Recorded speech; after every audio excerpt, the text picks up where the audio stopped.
Welcome back to Tales and Treasures. I'm your host, Mr. Almeida, and seeing how 2020 has been a prequel to the apocalypse, I thought we could visit everybody's favorite end of the world, Fallout.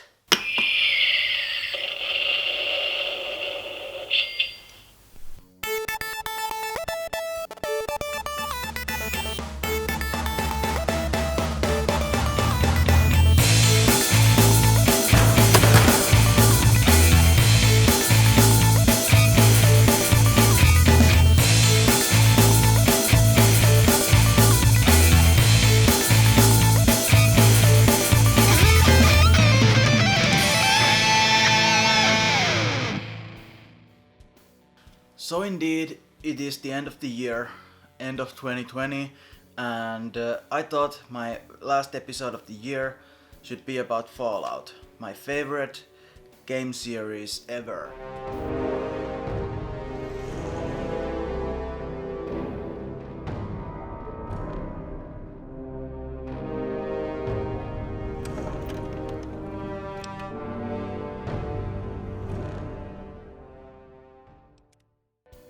Now, I used to be very into games that are very shooty, pew pew, like Battlefield or Call of Duty, Brothers in Arms, stuff like that. I was very into the campaign part of the game. I was never that into the actual multiplayer aspect of it, and it wasn't until I got an Xbox One and Battlefield 4 that I really started to play multiplayer either. And before that, I never played any RPG games, nothing like that. And when I was playing Battlefield 4, I was really into the part where there were achievements and assignments that were very well thought out and structured. I had so much fun when I was trying to complete all of them. And I even made a notebook where I would keep score of how much I had done of a certain assignment. They were so much fun to do. Like in my intro, you can see me stabbing a guy with a ice pick.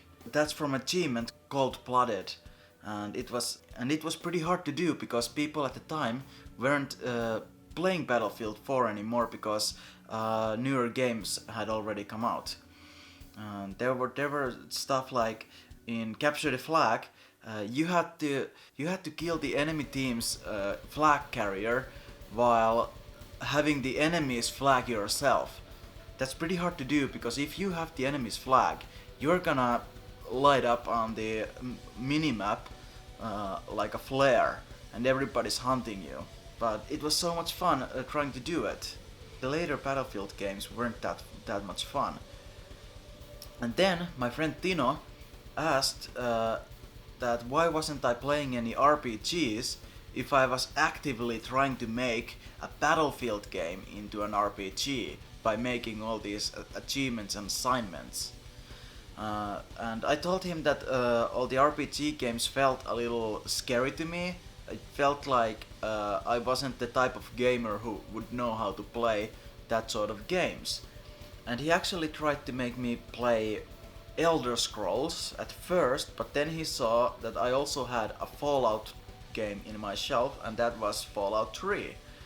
And I said that Fallout 3 might be interesting because at the time I was watching many a true nerd do a Fallout run of You Only Live Once, and I thought that was really cool. And my friend then convinced me that I should start the game. He wanted to watch while I play and give me some instructions, and I could play the game. And I was immediately hooked. That game was pure awesomeness. It was so vast and explorable. There were so many things I could explore and investigate, and all the missions you could do, different kinds of playthroughs. You could be evil, or you could be very good, or something in between. And the characters would do different things in different times of day. It was it was astonishing.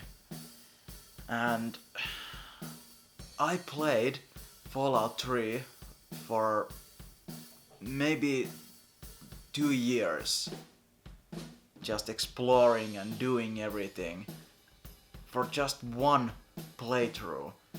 I just really wanted to explore every nook and cranny, and it was so great. It was such an amazing feeling getting out of the Vault 101 for the first time. You were only equipped with a BB gun, and there were so many dangerous things out there that I really didn't know before I actually played myself. I mean, I had watched many a True Nerd videos and I knew what the game looked like, but you really have to play it for yourself before you actually know how it feels to play it. And it was so exciting and new and it was so awesome. And yeah, I cheated a little bit because I knew that there was this rock next to Megaton that had some weapons inside there. But I really didn't want to kill the sheriff to get my first rifle, so that kind of paid off because I really liked the sheriff. But yeah, it was truly amazing.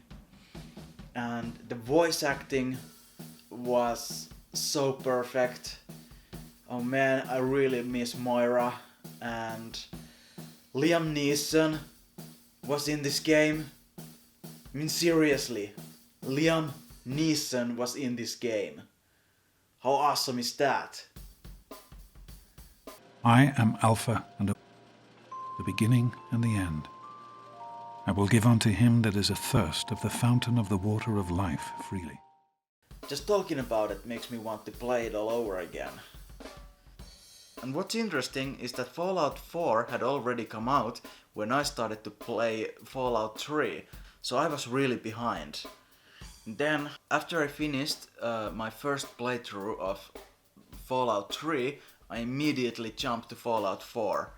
And I liked it, I really did. But there were some aspects of it that I didn't like, or I feel like could have been improved. Like the speech system, it has been talked about to death, so I won't talk about it too much. But yeah, the speech system, it was kind of weird. Like, if I wanted to say something sarcastic, I didn't know what the character would actually say. And more often than not, it wasn't really sarcastic as it was just kind of mean. And I don't like that. For me, sarcastic is supposed to be like a loving roast, not something you say spitefully. And that's what it felt like sometimes. And all the other speech options felt like that as well. Like, you wouldn't know what's gonna come out of the character's mouth. I did like the building aspect and having to rescue all the settlements and trying to make a loose coalition. But I feel like it should have been more. Like, it should have gone further. I would have liked if the settlements were more fleshed out, like the characters and their missions. I wish that there was more depth. I wish that there was more depth to the characters in the settlements. They were really repetitive in the end, but it could have been better. It could have been a bigger vocal point of the story, trying to rally all the settlements together. But I did like it in the end. I've also been playing Fallout New Vegas for a while now, and I love that game. It's been awesome. But I haven't played it enough to really go in depth in talking about that, but it does seem like the best Fallout game that I have played so far, and that includes Fallout 3, Fallout 4 and Fallout 76. Now I haven't played the original games that only came out on PC, but I plan to do that eventually. But you know, they're just so much different that I don't really know how to go about starting those. Now let's talk about Fallout 76. Now I know that a lot of people really don't like Fallout 76. For many people, Fallout 76 feels like an afterthought. Something that was only made to get all the money out of the franchise. But to me, Fallout 76 has been really interesting because I played from almost the beginning. Like 2 months after the release, I started playing it. And in the beginning, it was kind of desolate and empty. I give you that. But even that, for me, the game feels more alive than any other game that I have played before. And that's because first it was empty, and there was a reason why there weren't any people in Appalachia. And Fallout 76's story pointed that out.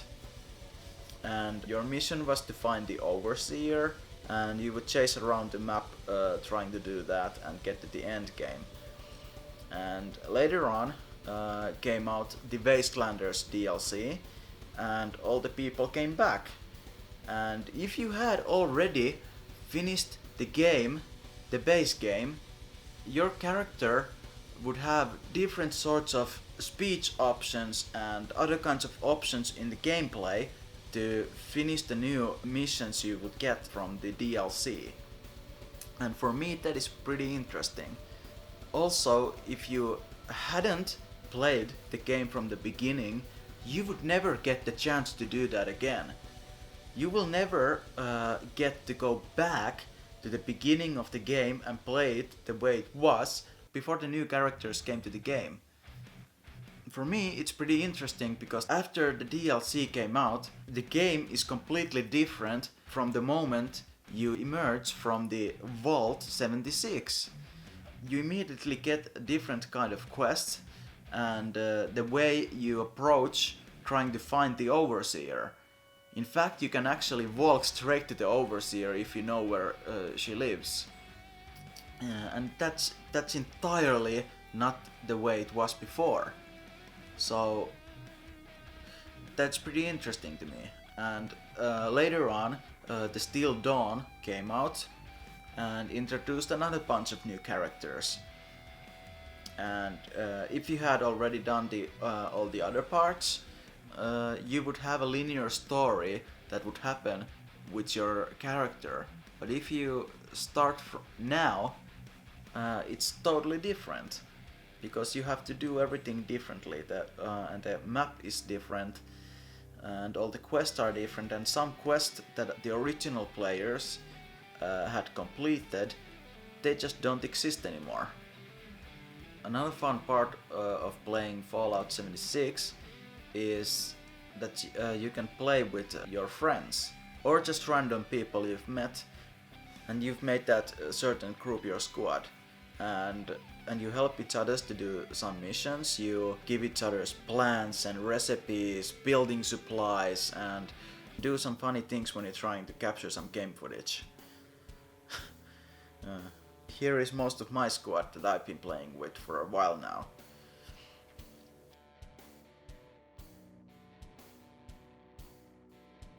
One of the things that I didn't like about Fallout 76's new implements was that the enemies are not as tough as they were before. And now when I started a new character, a second character, it was way too easy. I mean, I wasn't threatened at any point when I started this and did a few of the first quests. When I first started, I was constantly in trouble, just like when you start Fallout 3 for the first time, when the mole rats attack you. You just gonna have to run away and hope that an NPC is coming for your rescue. But now, in Fallout 76, it's just way too easy. And that's kinda sad, because I like the way it was before. I like the way it was before when there was an actual challenge. You could beat level 20 or something, and you could accidentally stumble on a level 60 something ghoul or a Yao guy. But now just that doesn't just happen anymore, and it makes the game way too easy. One of the other things that I don't like either is that the characters are way too intertwined. If I want to start the game from scratch, I want to start from scratch. Even the legendary perk cards the first 3 are available for me when I started this, and I don't understand why. It should come available to the new character when you get there, not because you have a second higher character. But that's just me. Also, with the Wastelanders DLC, the speech options became more dynamic. It's really much closer to the way Fallout was before, and that's a good sign. It really is. And I have high hopes for the future of Fallout. Now that's my history with the Fallout games and some of my opinions on them, especially Fallout 76, and that's just how I feel about it. But don't take my word for it. Let's ask my good friend Nicholas. What's wrong with you? He's a pillow. He can't answer you. I mean, I'm insane. But what's your excuse? We're surrounded. Come on, let's get them, Nicholas. I'll make you squeal like a big boy. Now, before you leave, let's talk about all the buttons you can push.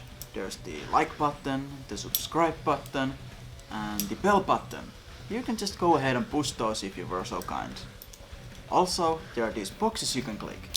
Have you seen my previous videos? Here's your chance.